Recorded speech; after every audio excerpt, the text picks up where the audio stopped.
consistency. We don't talk about this enough. And this world, especially social media, has somehow convinced everybody, hey, you just need to do this for like 3 days and you should be a multimillionaire. I was selling supplements out of my bedroom. And then it wasn't long before I said, I want to do something bigger. And that's when I started my own supplement brand. We were selling into over 100 countries worldwide. I helped people lose over 3 million pounds across the planet. And this is all from a kid who grew up very poor. How did you sort of build that in the first place?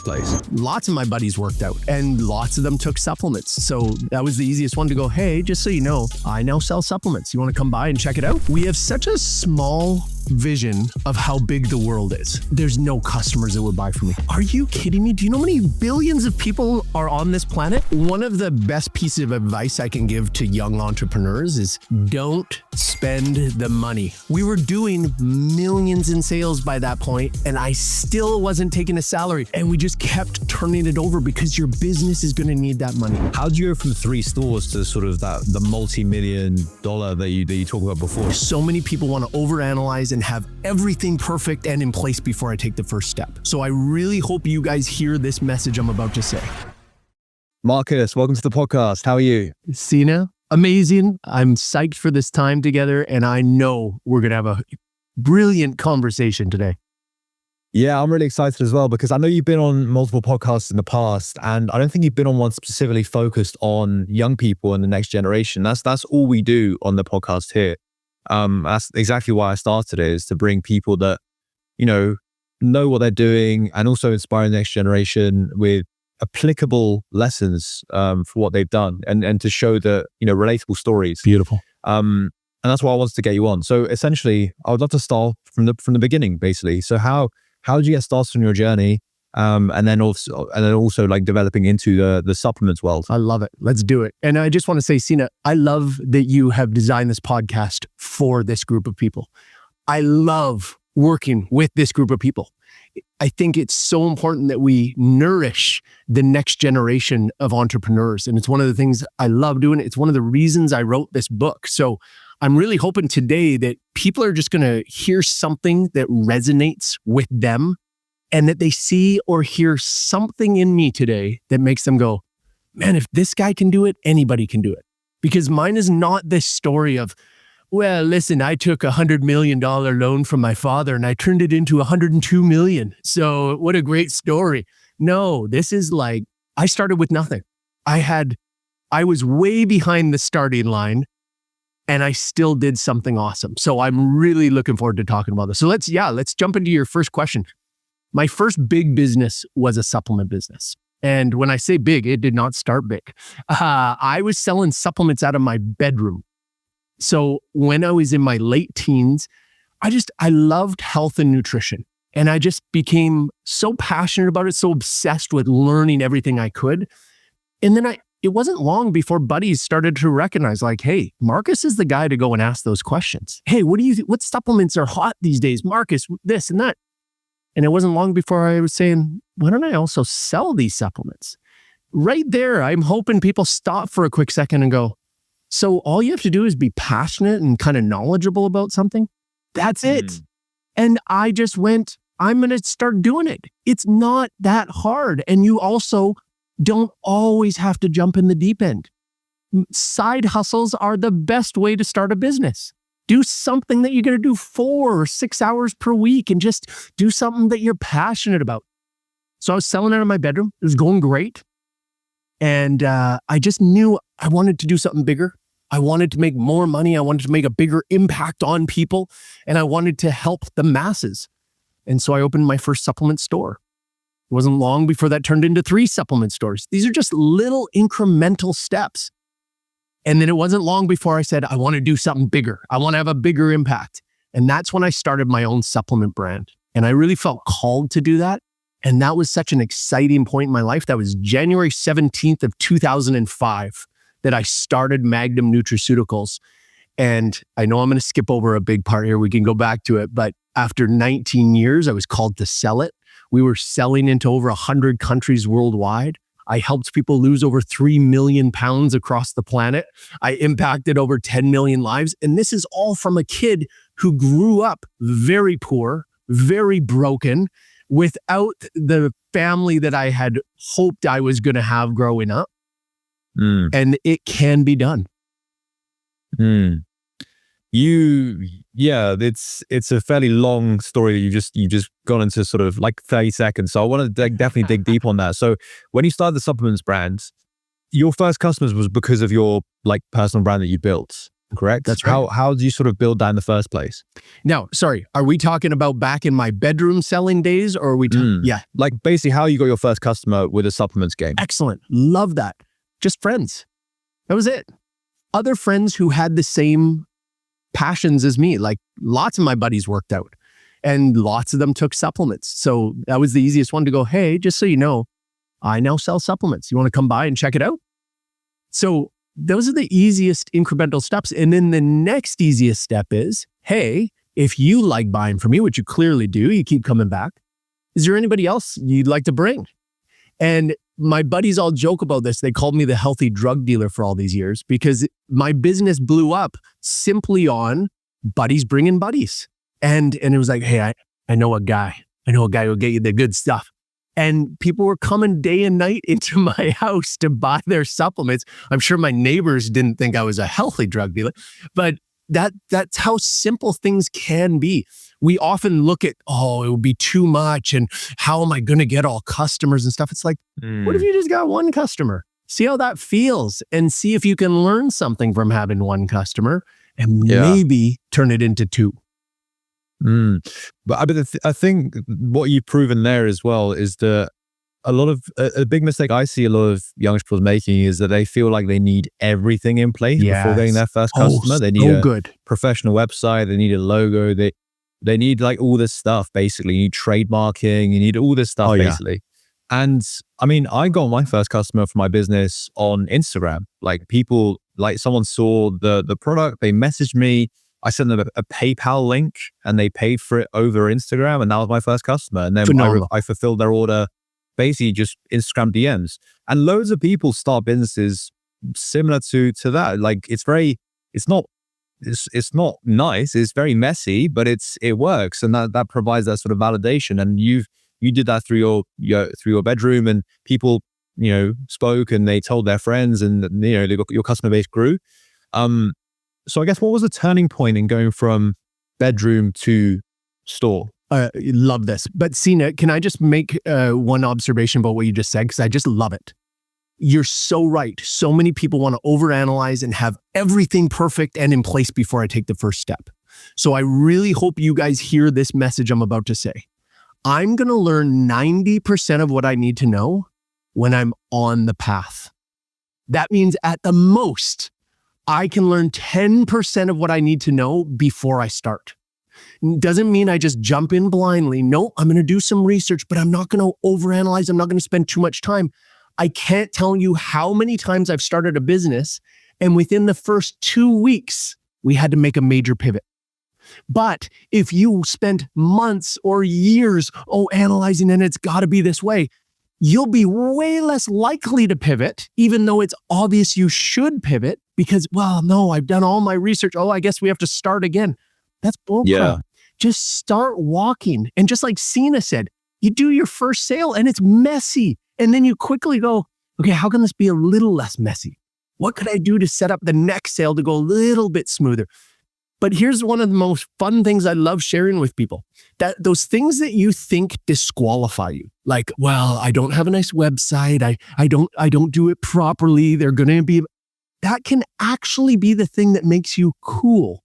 That can actually be the thing that qualifies you. So one of the things that I did back in those days, I used to have my own gym bag and I would have supplements in them at all times. And you and I just struck up a conversation. I don't care if you're a stranger. We start talking about supplements. I'm like, hey, actually, I got a few pills in my backpack. You want to take a, boom, I give you a few pills. Everybody said the same thing. It was so cool. He just gave me some of his own supplements. How many people will be like, oh, that's so embarrassing. It's my bag. I shouldn't do that. It's like, no, that's bullcrap. That was actually the coolest part. So you can be the coolest part of your business by not having a website, by not this. And to answer your question, this next step, there's also a hilarious part to answer there. when I went from the home-based business to the store, that was actually not the most massive transition because, I just needed to find a good storefront and people started, oh my goodness, now he has a place to go and they're happy to bring more and more buddies. And I had even more confidence to go, bring people in, bring someone with you, please. But then this fun transition when I first started selling my own supplements, my own brand, the labels for the products were 3 weeks delayed. So instead of me going, I can't sell an unlabeled product, I'm like, screw this. And I made it cool. I was like, just so you know, you're getting it before everybody else. We don't even have labels ready yet. And people bought it and they thought it was so cool. They were like buying underground supplements. Yeah. I think like the key takeaway from like me going through a similar experience to that with the whole like Instagram DMs and everything was at first I did have that mindset of a little bit embarrassed being like, we don't have a website or anything like that. And I was genuinely surprised that someone would actually give me money. Someone I didn't know, by the way, would give me money over Instagram just so willingly. He was the one sort of pushing it. Now, what that sort of said to me is like, listen, you will lose customers, the potential customers, because you don't have a website, you don't have this, you don't have that. However, what I will say is that if you can get those early people to buy your product without those, shiny things like a website, logos, whatever, those first few group of people, they're your hardcore customers that shows, they're willing to spend money when you don't have all those things. Yes. Which means once you do get all those things, that, potentially everything will come flooding in because all those barriers that stop people from buying before, those barriers don't exist anymore. So that's what also was such a good and green flag for going forward. If you can't get any customers, thing is, a lot of businesses they don't have a magical product, but they've got all the amazing website and they've got amazing distribution, and that's sort of their business model and how they start first. But you need a ton of money to do that. So if you don't have a ton of money originally and you're trying to grow organically, then that's the best way, is to grow you sort of messy in the first place and show that there is a demand for it, and then distribution comes after. I totally agree. And Sina, one of the things you're bringing up that I love, and I talk to young entrepreneurs about this all the time, we have such a small vision of how big the world is. Well, there's no customers that would buy from me. Are you kidding me? Do you know how many billions of people are on this planet? So let's say magically we lined up almost 9 billion people. You're saying not one of these billions of people would be willing to step forward, give you money for whatever you're selling. That's crazy. But what happens is we have this small focus. No, I don't know anyone basically on my street who would buy it. And it's like, come on, there's billions of streets out there with billions of people. And so just like you found out, somebody was actually pounding on your door going, hey, take my money. Yeah. And you're like, what? I barely have anything to sell right now. Are you sure? There's one other thing I want to say about what you said. We've all bought something from a company or a person early. Don't you remember how good it felt to support someone who is running their small business? It's true. Don't deprive someone else of that experience with you. Give them that opportunity. Hey, I'm just a really small business. I so appreciate you being here on my first day or 10 days before I open. Thank you. It's a little bit messy, but thank you so much for being, people will love that. And you're giving them a story to tell. Everybody wants a story to tell. Plus, you're giving yourself a better story to tell when you become a successful entrepreneur. So Markus, you had the supplement business and it went from your bedroom to a store to 3 stores. But this is the missing piece that you kind of glossed over. How did you go from 3 stores to sort of the multi-million-dollar that you talked about before? So what was that stepping stone, and how did you go from that to the high levels? Beautiful question. So in my stores, I started to really see the holes in the market. The brands that I was selling, there was a lot I didn't love about them. There wasn't the integrity specifically that I wanted to see in products. And what I mean by that is I love to look someone in the eye and go, hey, here's what you're going to feel, when you're going to feel it. And if you don't, you come back to me. I was getting a lot of returns on products that just weren't built properly. And that's when I realized, and I really felt God say, you need to do it yourself. You build these products, you create them, you formulate them, and you put your integrity behind them. And that's when I started the company. Now, I started it on a shoestring budget. When I started the first business out of my bedroom, I put every penny I had into $15,000 of supplements. That was every penny I'd ever earned in my entire life. And I don't remember what number I started my first store with, but maybe I had turned it into 25,000. It wasn't a ton of money. And when I started the brand, I barely had $50,000. And you should start that kind of brand with about $1 million. But I did it anyway. And you just find the way to do it. And you just keep pushing harder and figure out ways to get around the rules that don't actually exist. So don't allow these fake rules, these limiting beliefs to stop you. Just keep asking yourself, what if? What if everybody else is wrong? What if that's not actually a rule?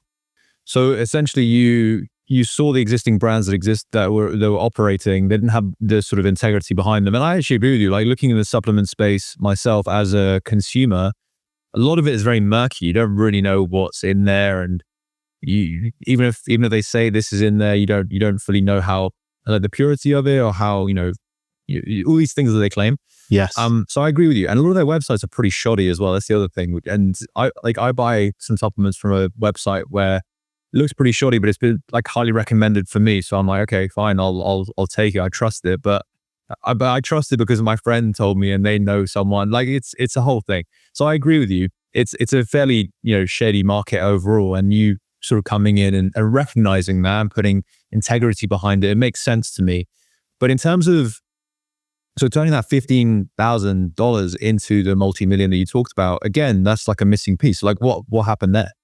Great question. So one of the best pieces of advice I can give to young entrepreneurs is don't spend the money. Don't spend the money. There were so many times, of course, I was tempted. I've been working my butt off. I skipped going to the bars for years. All the fun my buddies have, they were going on vacations. I skipped all of that. And so, of course, when we did our first $500,000 or $1 million, of course, I wanted to go buy a brand new car. I want to show off. We all have that instinctually inside of us to be like, guys, look at everything I gave up. Look, it was totally worth it. I'm the guy. And I didn't. And I just kept putting it back into the business and I kept living broke. So I went the first 5 years at Magnum. That was my brand. Without taking a salary. 5 years.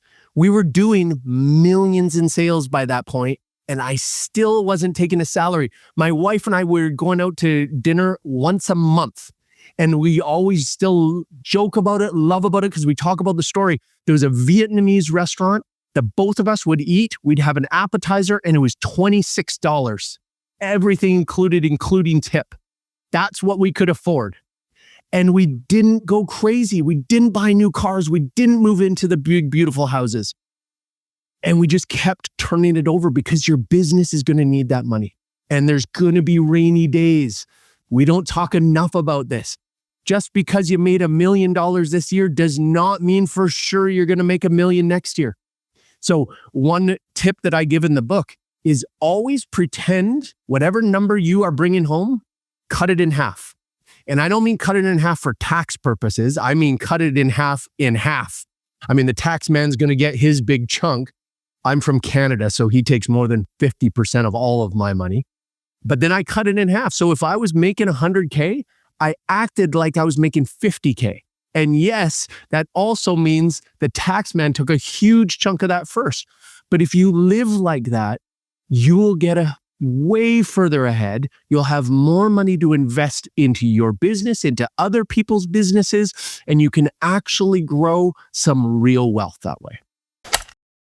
As you guys know, this podcast is focused on entrepreneurship. So you guys are probably making things happen as an entrepreneur or just starting out. But my question to you is, are you getting enough support to actually lead to your business thriving?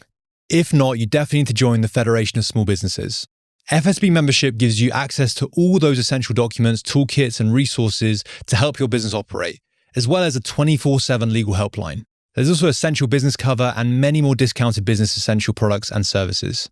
There's also a ton of events every month, both online and in person, for you to network with other small business owners across the UK. I speak from experience. Being an entrepreneur is amazing, but it can be pretty lonely at times. As part of FSB, you'll gain more than just your membership. You'll be part of a community that supports you. So if you want to find out more, visit the link in the description. Thanks so much, and let's go on with the rest of the episode. Let's talk about the book actually, because I'm interested. You alluded to one of the points there. One of the well, I guess I don't know if it's one of the principles, but I guess one of the teachings. Now, your book, I think is really applicable to young people. So play a big game. It's behind you as well there. So let me ask you the question of, the podcast, this podcast here, it's primarily targeted at young people. Now, your book, you said before you wrote it specifically, aimed at that sort of demographic. Now, what's the sort of one key principle you can kind of highlight from the book that's probably the most applicable to young people right now? I love this. I'm going to go with choice. Choice is one of my key principles. And what that means is you have way more power than you realize. You have the choice to live the life you want to live. Nobody else is making that choice for you. If you are saying, yeah, but Markus, no, I'm not in control. The government's in control. My job is in control. There's all these other... No. You've made the choice to give them that power. And at any point, including right this very second, you can look at it in a different way and say, okay, what if this guy's right? What if I am in control? What if it is my choice? And it truly is. So when you talk about the government, well, you don't have to obey the government. That is your choice. If you don't like your government, well, here's one choice. You can move to a different country. That's just one. If you don't like your job because you say, oh, my job, my boss is in control, you can go to a different job. So you are in control. And the more you take control of your own life, for one, it feels way better. It feels way better to go, I'm actually in control. That's my decision. I don't have to go to work. I get to go to work. I choose to go to this job today. That empowerment changes everything for you. And when you take back the control, you can also go, I'm going to become a different person today. I'm going to be a healthier person today. I'm going to do this. I'm going to do that. You get to have that choice. So the principle of choice, I go through different exercises. And by the way, in the book, I love doing these challenges with people because we have to take action. This is not just about consuming. Don't just read my book. Don't just listen to my book. Don't just consume it. Take action on it. So when I do a challenge, I tell people, stop reading right now. Put down the book, press pause on the listening, and do this challenge. Because when you do these challenges, it helps you recognize, I do have more control. I am capable. And it breaks these limiting beliefs, these fake barriers that don't actually exist for you to live the exact life you want to live.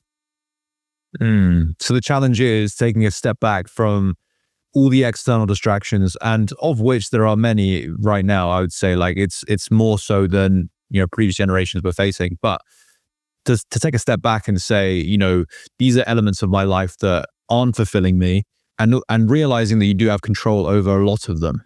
Yeah, so good, Sina. So good. And I need to couple it with one more principle: consistency. We don't talk about this enough. And this world, especially social media, has somehow convinced everybody, hey, you just need to do this for like 3 days and you should be a multimillionaire. You should be living the high life in 1 week max, or else you've probably done it wrong. This is pure lie. Or even that you're not good enough. Oh, yeah, absolutely. Which is even worse. Yeah. Oh my goodness. Yeah, it's probably your fault. No, none of that's true. It is so rare that any of these people did anything in a week or in a month or in a year. Me, myself, I am a 20-year overnight success. So it takes time. And just remember, if you're going to do something, one, do it all the way. Stop putting your toe in the water. Commit to something. And that's why I encourage you, find something you're passionate about so you can go all the way in, and you're going to do it every single day. People always talk about, well, why my diet didn't work. How many days did you do it for? Well, after like 4 or 5 days, I wasn't seeing the results. How many years did it take for you to have the body that you didn't want. And then you think in 4 days, you're going to reverse it and get the body you do want?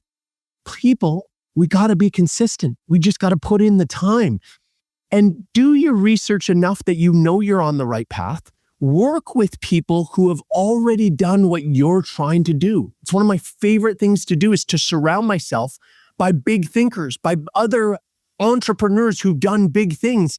The more time I spend with them, the more my mind opens up to go, I can do more.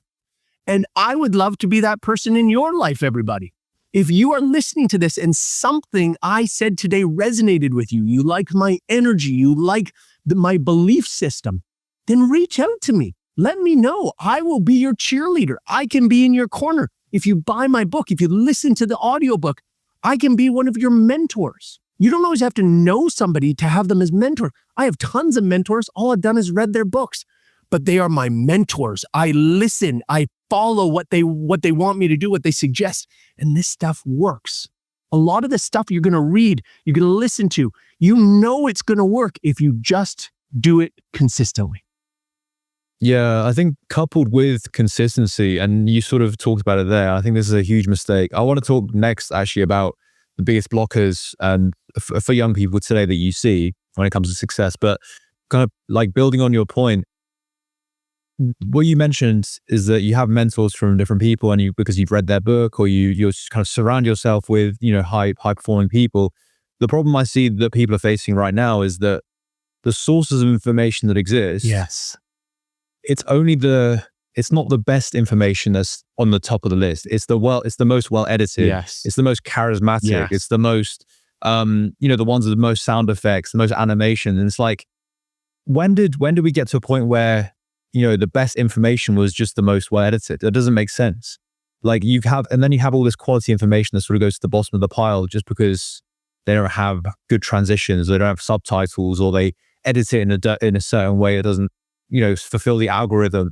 And it's like, that's why people, I think, follow the, business tips on Instagram Reels and TikTok, and it doesn't work because, these aren't necessarily business people. A lot of them are, to be fair. I'm not pointing them out, but like a lot of them aren't. And then they feel, they're not good enough because it doesn't happen how they describe it to happen. And if you're getting your information from like a 60-second clip, and you're expecting results within sort of 3 days, 4 days. And this works for both business and fitness and for everything, really, frankly. Agreed. People expect results too quickly now. So my question to you, Markus, is that's my personal belief of what the biggest blocker is for young business people today, is that they get information from the wrong sources. Yes. That aren't really designed to give information. Let's be honest, Instagram and TikTok, they're not designed to give the best information. They're designed to give the best, most viewed information, I guess. Yeah. Which isn't necessarily the same. So what do you see as the biggest blocker when it comes to young people being successful in today's generation? Well, listen, I'm not going to disagree with you in the slightest. And let me just give you guys this piece of encouragement. Not everybody's voice should be weighed the same. The one of the biggest problems with social media is we consider everyone's voice to be equal. What? Elon Musk, or I don't care what you think of him personally, there is a man who's done amazing things in business. His voice is worth more than Joe from who knows where who's hiding behind a keyboard. That voice is worth nothing. And so these people who you talk about who got the flashy 60-second this and you can be a multimillionaire too, why don't you take a minute to research who that person is and what they actually done in their life? If they've made their money or small amount of money just because they've become a social media influencer, unless you are wanting to follow that exact same path, I would say don't listen to that advice. Find somebody on the path that you want to be on and model after them. I'm such a huge fan of modeling. I find people who are ahead of me on the path, and they don't have to be way ahead of you. They could be 1 to 3 steps ahead of you, but they've done just a little bit more than you. And what those people will do is they'll help open up your mind to go, oh, I could do that. Oh, that's what that next step in front of me is supposed to look. Okay, I can take that one step. But the people where, we talked about this before the recording scene, is a lot of this stuff on social media, it's all theoretical. hey, if you do this, you will get these results. And it sounds nice and they have so much confidence. And you're like, okay, I guess I'll listen. I'll buy their 10-week program. Why don't you look into it? Why don't you find out who else has done this 10-week program? Why don't you find out how long they've been doing it? What kind of success they really have? And do you believe it? And find out a bit about the program. I find so many people buy these programs and they go, oh, I didn't know I was going to have to do this, this, and this. It's like, well, that's right there on the top, the top header. That's exactly what you were buying into. And what makes me so sad about that, and by the way, so many people have done this. There's no judgment here, everybody. Don't guilt yourself, but just protect yourself for next time. Do that research, because one of the things that makes me most sad is now you're hesitant to go, oh, I don't know who I should trust. Maybe I'll trust no one. And it's like, well, that's not a good plan either. Find somebody who's done it in a way that you can agree with. It's very difficult to find good quality information, I think, now, because the availability of creating content and creating information is abundant, more so than before, because there's so many distribution channels. Yes. And it's very, very easy now. And then as a sort of consumer or a student, I guess, trying to learn, it's very difficult to find good quality information. I think, how as a young person do you navigate that? Obviously you mentioned research, but how do you find the sources before you ever even get to the research stage? Well, here's one tip. What about using groupthink? And what I mean by that is, it's going to be another principle that I love talking about. When we talked about surrounding ourselves by the right people. You are the average of the 5 people you spend the most time with. So think about that for a second. If you're spending time with people who are dragging you down, who love going to the bars, who whatever, if they're dragging you down, your average is coming down every single day. If you surround yourself with people who are bigger thinkers, your average is going to go up every day. It's going to change who you become. And when I talk about groupthink, if you've got 5 people in the room who are big thinkers, now each of you can discuss, like, hey guys, I saw this the other day on the internet. What do you guys think of this? Oh, well, I don't know. Let me look it up. Oh, actually, I know this one. This one's, somebody got scammed. This is not a good one. Okay, great. Next topic. Look at how quickly you can go like this on bad ones, and on good ones. Oh, actually, this sounds really good. Actually, I know my buddy has actually spoken to this guy or heard this guy speak or went to one of his conferences. This one could be a good one. Okay, great. Let's put this one on the list of top ones to look into more. And you can so quickly get ahead. What I think most people do is go, wow, that sounds like a lot of work. It's not. I'm just not going to do anything. I'm going to take no action instead. And how's that been working out for you? So my encouragement to everybody is just keep taking action. Every single day, keep taking action. Even if that action is a small action, like listening to a great podcast like this one, and getting a nugget from it, and trying something that you heard today. Markus, I think that's an amazing note to end the podcast on. Absolutely loved having you on. Thank you so much. I guess the last question from my side is, how can people stay in touch with you and what you're doing going forward? Oh, thank you. Sina, you're doing an amazing job, man. And I love who you are speaking to. I think this is a group that needs to hear intelligent people like you. And man, I just want you to know I'm in your corner. I support you and everybody listening. This is a guy. This is one of the guys you should be listening to. He's doing the research. He's taking the time. If you would like to connect with me, I would love that. If you heard something that stood out to you, or if you read the book or you listened to the audiobook and something stood out to you, will you please reach out to me? I would love to respond to you and tell you I think so highly of you. I know you can do it. All you have to do is start putting in the work, put in the effort. I don't need to know you personally to know you were designed for something amazing. And the world needs you to be the best version of you, because the world was only given one of you. So please become that person. Come find me at playabiggergame.com. You can hit me up there. You can hit me up on social media. I do look at my own DMs. I do answer my own DMs. So why not reach out? Let's connect. All right. Fantastic, man. Thank you so much, Markus, for coming on again. And I'm sure we'll chat very soon. Thank you so much. God bless you, brother.